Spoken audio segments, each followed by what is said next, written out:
ನಮಸ್ಕಾರ. ಮಹಿಮಾ ಅವರ ಒಂದು ಕವಿತೆ.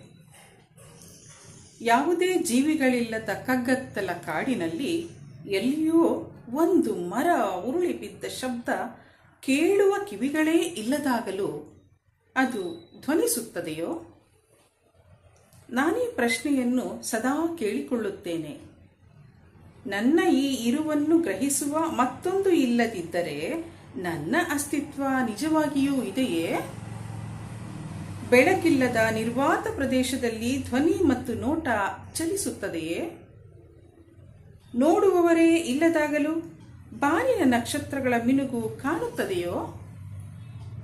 ಕಿವಿಗಳೇ ಇಲ್ಲದಾಗಲೂ ಹಕ್ಕಿಗಳು ಚಿಲಿಪಿಲಿಗುಟ್ಟುತ್ತವೆಯೋ?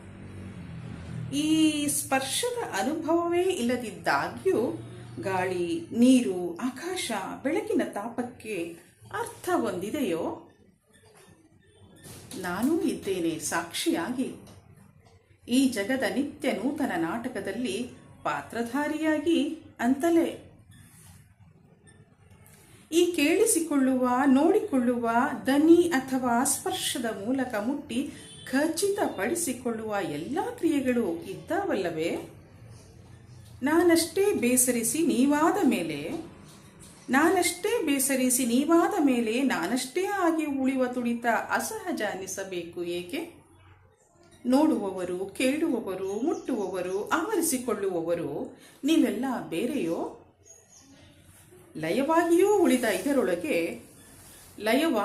ಉಳಿಯುವ ಇದರೊಳಗೆ ಬೇರೆಯಾಗಿಯೇ ಅಸ್ತಿತ್ವ ಹುಡುಕಿಕೊಳ್ಳುವವರೇ ಇಲ್ಲಿ ಬಂದು ಸಾಕ್ಷಿ ಹೇಳಿ. ಧನ್ಯವಾದಗಳು.